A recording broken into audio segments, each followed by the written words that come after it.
Hello friends, దిమ్మ తిరిగే దెయ్యాల కథలు అనే సిరీస్కి స్వాగతం సుస్వాగతం.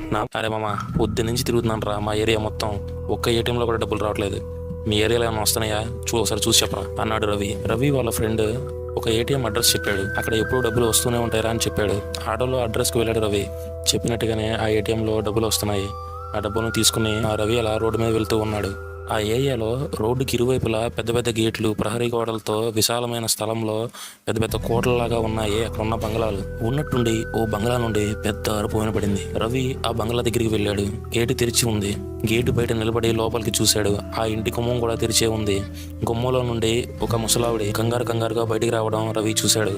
ఆ ముసలావిడి పరిగెత్తుకుంటూ రవి దగ్గరికి వచ్చింది. ఏమైంది మామ అని ఆ ముసలావిడిని రవి అడిగాడు.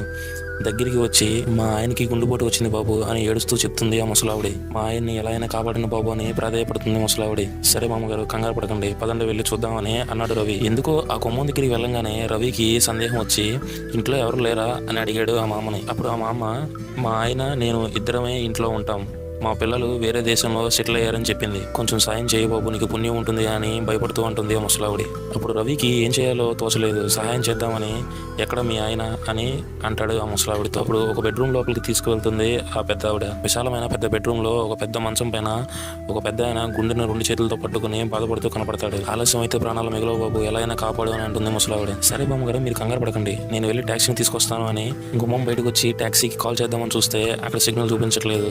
సరే అని కొద్దిగా బయటకు వచ్చి గేట్ బయటకు వచ్చి ట్యాక్సీకి కాల్ చేస్తాడు రవి. ట్యాక్సీ అతనికి మొత్తం వివరాలు చెప్పి లొకేషన్ షేర్ చేసి త్వరగా రమ్మంటాడు రవి. సరే సార్, నేను వస్తున్నానని ట్యాక్సీ కూడా చెప్పగానే ఊపిరి పీల్చుకుంటాడు రవి.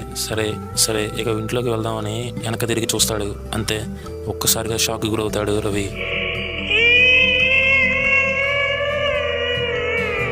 ఇందాకడ భవనం ఉన్న ఆ ప్లేస్లో పూర్తిగా నేలమట్టమైన భవన శిథిలాలు, పిచ్చి మొక్కలు, చుట్టూ ముళ్ళ కంపులతో నిండి ఉంటుంది. ఇదంతా కళ లేక నిజమా అని తేల్చుకోలేక అక్కడే నిలబడిపోయి ఉంటాడు రవి. చాలాసేపు అలానే ఆశ్చర్యంతో అక్కడే నిలబడిపోతాడు రవి. ఇంతలో అక్కడికి ఆ ట్యాక్సీ డ్రైవర్ వస్తాడు. సార్ అని గట్టిగా అరవడంతో రవి ఆ పిలుపుతో తేరుకుని ఈ లోకంలోకి తిరిగి వస్తాడు. ఏంటి సార్, ఇక్కడ నుంచి ఇలా ఆలోచిస్తున్నారు? ట్యాక్సీ బుక్ చేసింది మీరేనా అని అడిగాడు రవి.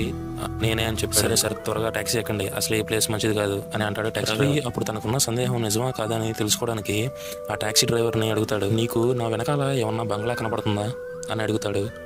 అప్పుడు ట్యాక్సీ డ్రైవర్, ఏంటి సార్ కామెడీ చేస్తున్నారు?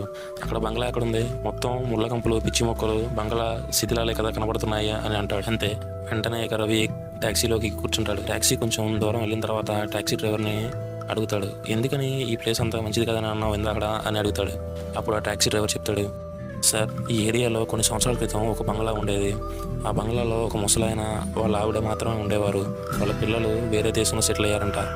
ఒకరోజు హఠాత్తుగా ఆ పెద్ద ఆయనకి గుండెపోటు రావడంతో ఆయన చనిపోయాడు.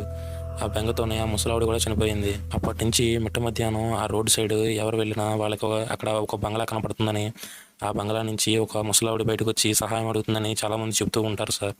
అందుకే ఆ ప్లేస్ అంత మంచిది కాదని చెప్పాను అని అంటాడు. అంతే, ఇక ఆ దెబ్బతో రవికి వారం రోజులు జ్వరం వస్తుంది. ఫ్రెండ్స్, మీకు ఈ స్టోరీ నచ్చినట్లయితే ఒక లైక్ చేసి షేర్ చేయండి. నేను తర్వాత పెట్టబోయే స్టోరీస్ని మీరు మిస్ అవ్వకుండా చూడాలంటే మన ఛానల్ని సబ్స్క్రైబ్ చేసుకుని పక్కనున్న బెల్ ఐకాన్ని యాక్టివేట్ చేసుకోండి. దానివల్ల నేను వీడియో పెట్టిన వెంటనే మీకు నోటిఫికేషన్ వస్తుంది.